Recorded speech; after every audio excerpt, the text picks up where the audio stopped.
ہزار جدت ترازیوں کے مزاج بدلا کرے زمانہ، مگر یقین رہے گا عامر مزاج باطل وہی پرانا۔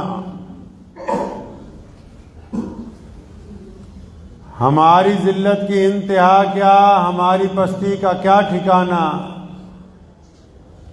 ہماری ذلت کی انتہا کیا، ہماری پستی کا کیا ٹھکانہ، کہ گناہ تو پھر گناہ ٹھہرے، عبادتیں بھی مجرمانہ۔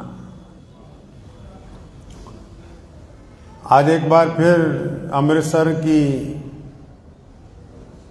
تاریخی جامع مسجد خیر الدین میں آپ حضرات کے ساتھ مخاطب ہوں۔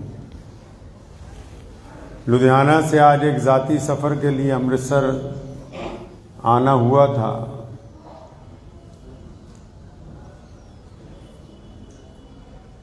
اللہ کے پیارے نبی حضرت محمد رسول اللہ صلی اللہ علیہ وسلم نے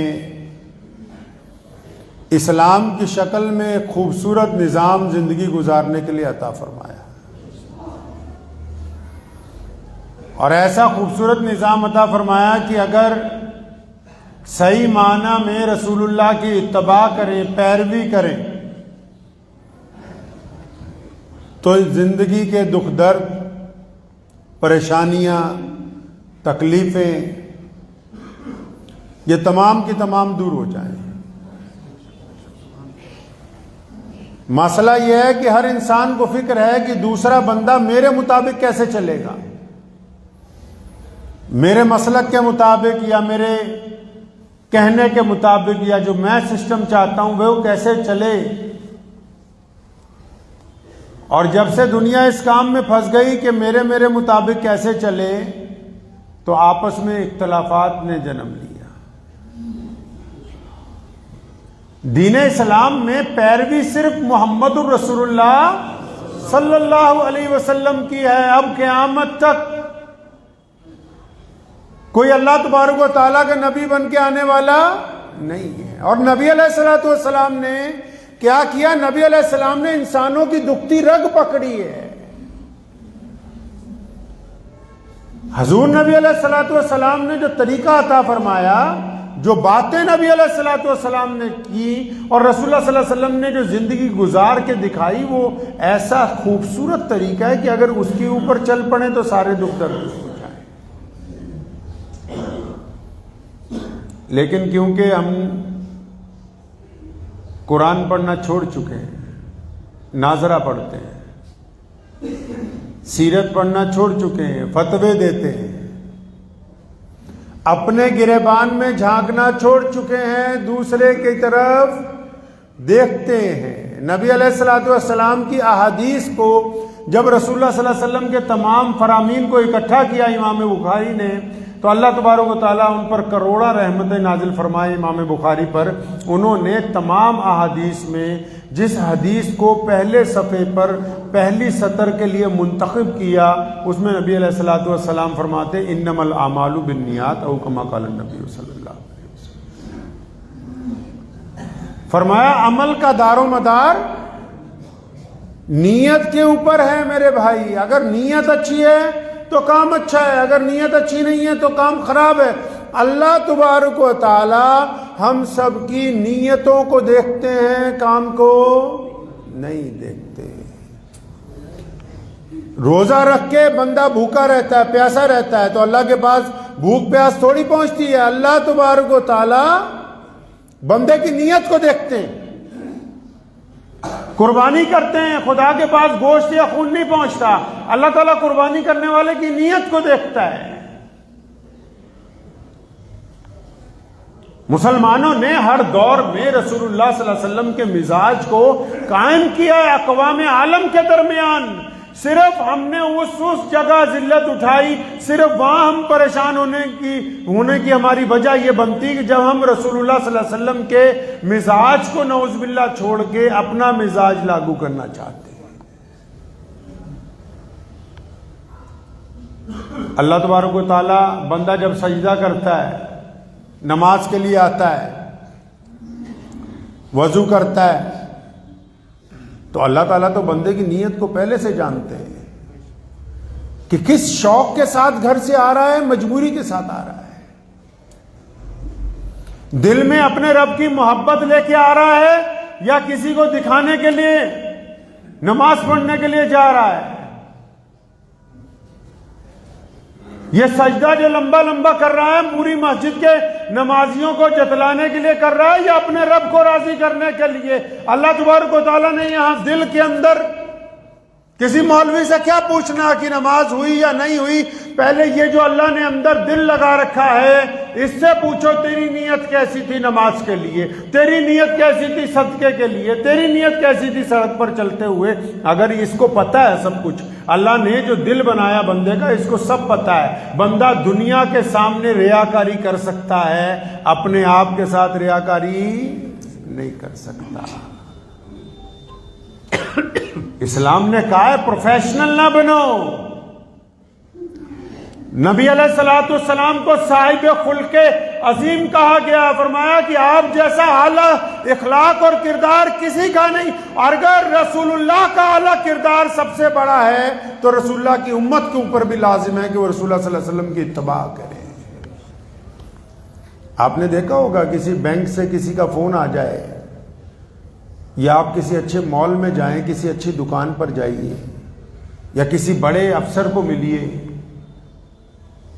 تو آپ ناراض ہوتے ہیں، وہ ہنستا ہے آپ کے سامنے، آپ ڈانٹتے ہیں، وہ کہتے ہیں سر نہیں کوئی بات نہیں سر کوئی بات نہیں۔ تو یہ کیا وہ اخلاق دکھا رہے ہیں آپ کے ساتھ؟ یہ اخلاق نہیں ہے، یہ تربیت کا حصہ ہے کہ ہم نے تو گاہک کو اس کے مزاج کے برخلاف، مطلب اس کو ٹھنڈا کر کے اپنا سامان بیچنا ہے، وہ دلی طور پر آپ کے ساتھ نہیں ہے، کیونکہ ان کی ٹریننگ میں مجبوری ہے کہ آپ سیلز مین کو جتنا مرضی فون پہ ڈانٹتے رہیے کمپنی والے کو، وہ آگے سے آپ کو کوئی بری بات نہیں کہتا، لیکن یہ اخلاق کا حصہ نہیں، یہ تو اس کی ٹریننگ کا حصہ ہے۔ اخلاق کا حصہ کیا ہے کہ آپ طاقتور ہو، آپ پاور میں ہو، پاور چاہے جوانی کی ہے، عہدے کی ہے، پیسے کی ہے، حسن کی ہے، علم کی ہے، آپ پاور میں ہیں اور دوسرا بندہ آپ کے مزاج کے خلاف بات کرتا ہے، آپ اس بات کو ہضم کر لیتے ہیں، صبر کر لیتے ہیں اور اسے معاف کر دیتے ہیں، اس کا نام اعلیٰ اخلاق ہے جو محمد رسول اللہ صلی اللہ علیہ وسلم چاہتے ہیں۔ آج کل تو اب ساڈے پیراں دے مورے جے کھیر دا کٹورا بعد چوں پہنچے تے مریداں نوں پہلاں مل جائے تاں یہ پنگا پੈ جاتا ہے۔ نبی علیہ الصلوۃ والسلام نے کائنات میں، لوگ تو صدیوں سے رہ رہے ہیں، دنیا تو آدم علیہ الصلوۃ والسلام سے بن گئی،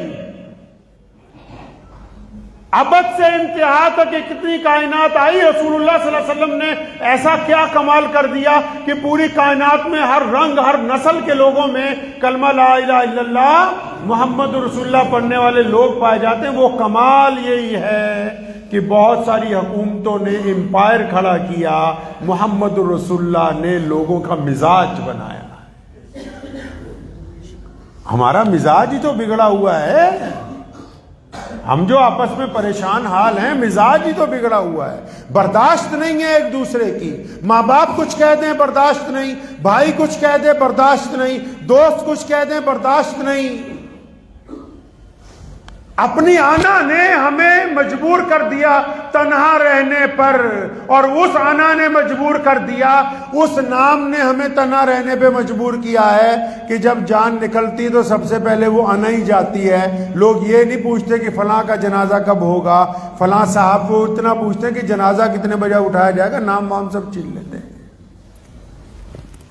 لوگ یہ تھوڑی کہتے ہیں کہ خان صاحب کو، انصاری صاحب کو، قریشی صاحب کو کتنے بڑے قبرستان لے جاؤ گے، یہ پوچھتے ہیں جنازہ کتنے بجے اٹھانا ہے یہ بتاؤ۔ جس آنا کے لیے، جس تکبر کے لیے ساری زندگی لڑے، جس نام کو بنانے کے لیے ساری زندگی لڑے، وہ سب سے پہلے چلا گیا۔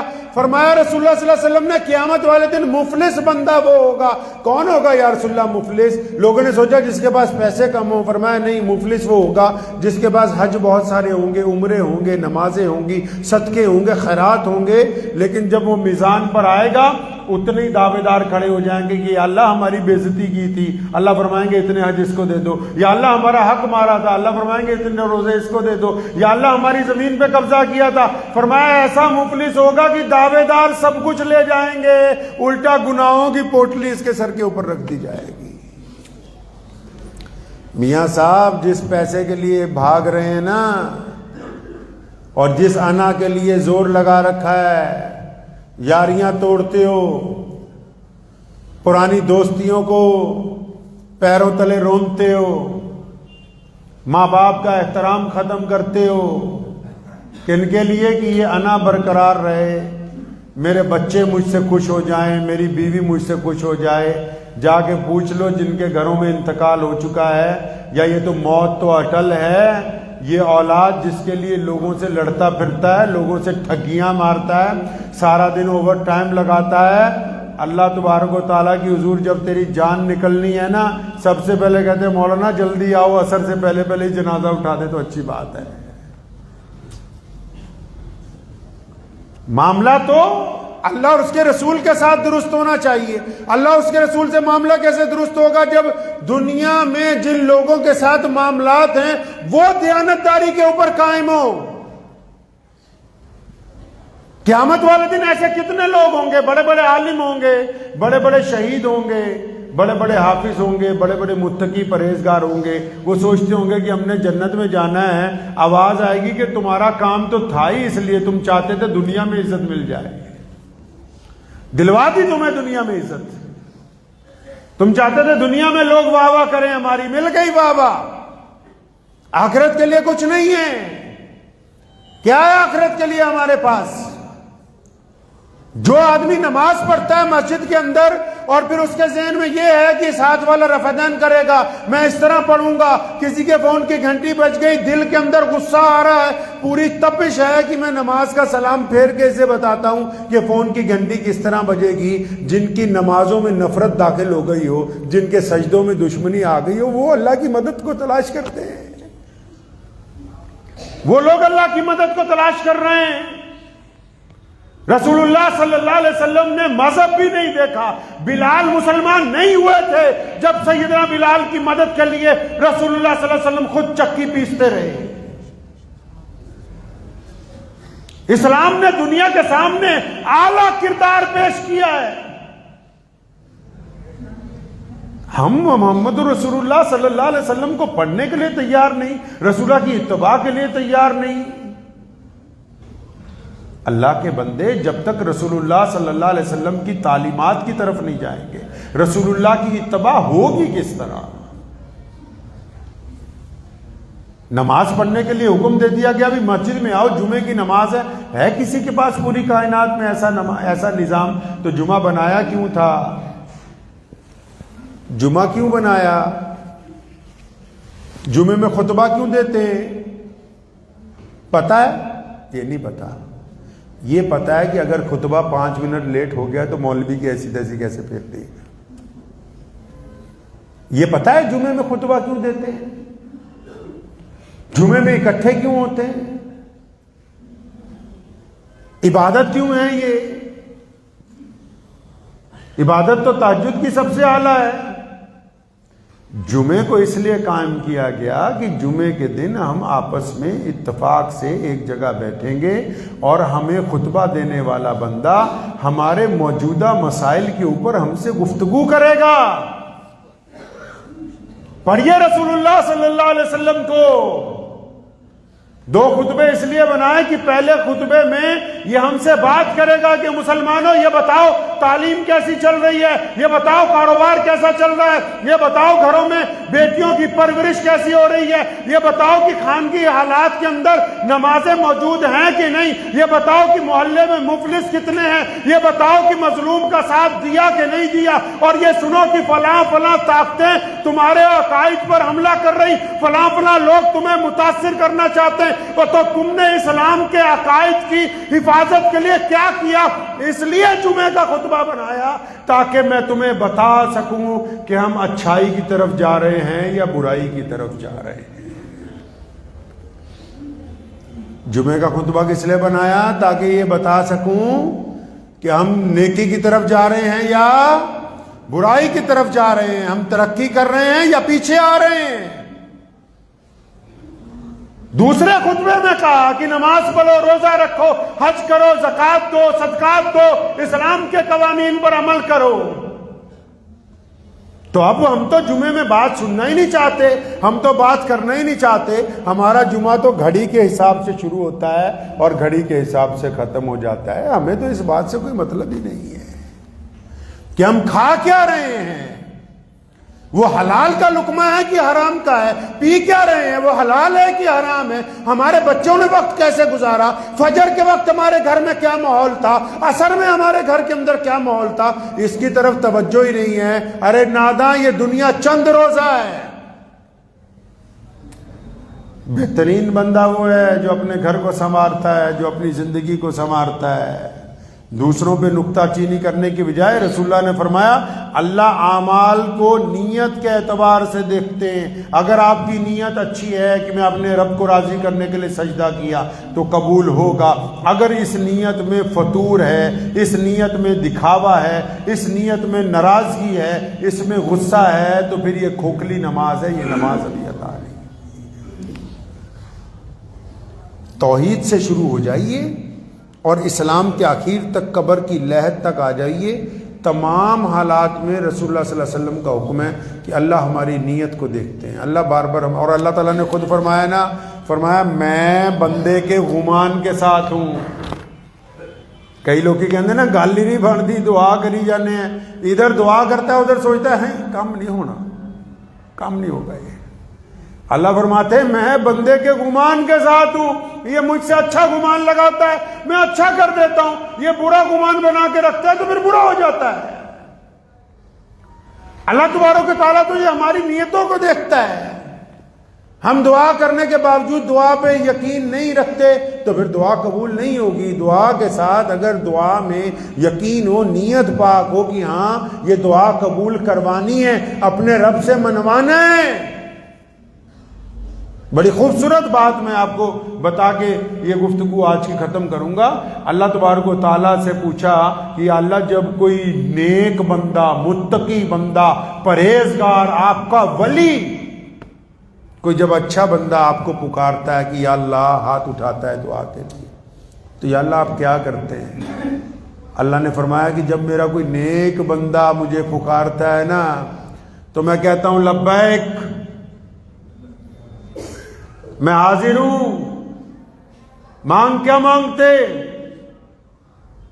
پھر سوال کیا گیا یا اللہ کہ جب کوئی گنہگار آدمی، کوئی بے نمازی، کوئی بد کردار، کوئی اسلام سے ہٹا ہوا بندہ، کوئی دین سے گمراہی کی طرف چلا گیا بندہ، یا اللہ ایسا جو سر سے پیر تک گناہوں کے اندر لپٹ گیا ہو، یا اللہ جب وہ آپ کو پکارتا ہے، جب وہ آپ کو کہتا ہے کہ یا اللہ، اللہ فرماتے ہیں کہ جب میرا گنہگار بندہ مجھے پکارتا ہے نا تو میں کہتا ہوں لبیک، میں کہتا ہوں لبیک، میں کہتا ہوں لبیک۔ فرمایا یا اللہ جب گنہگار پکارتا ہے آپ 3 دفعہ جواب دیتے ہیں اور نمازی پکارتا ہے تو 1 دفعہ۔ فرمایا اصل میں جو دیندار پکارتا ہے نا اس کو ذرا اپنی نیکیوں کا بھی ہوتا ہے کہ میں اچھا ہوں، میری سنی جائے گی، لیکن جب گنہگار پکارتا ہے نا اس کو پورا یقین ہی مجھ پہ ہوتا ہے کہ اللہ کی رحمت ہی بچا سکتی ہے اور کوئی بچانے والا ہے۔ تو اس لیے اپنی زندگی کو اچھا بنائیے، دوسروں پر تانے نہ ماریے، دوسروں کی نماز چیک کرنے کی بجائے اپنی نماز اچھی کر لیجیے، کسی کا دل توڑنے کی بجائے کسی کا دل جوڑ دیجیے، کسی کو دھکا مارنے کی بجائے کسی کا ہاتھ پکڑ کے 2 قدم اس کے ساتھ چل پڑیے، لوگوں کے لیے آسانیاں پیدا کیجیے، پریشانیاں پیدا نہ کیجیے۔ اللہ تبارک و تعالیٰ سے دعا ہے کہ اللہ تبارک و تعالیٰ ان باتوں پر مجھے بھی اور آپ سب کو عمل کی توفیق عطا فرمائے۔ وآخر دعوانا ان الحمد للہ رب العالمین۔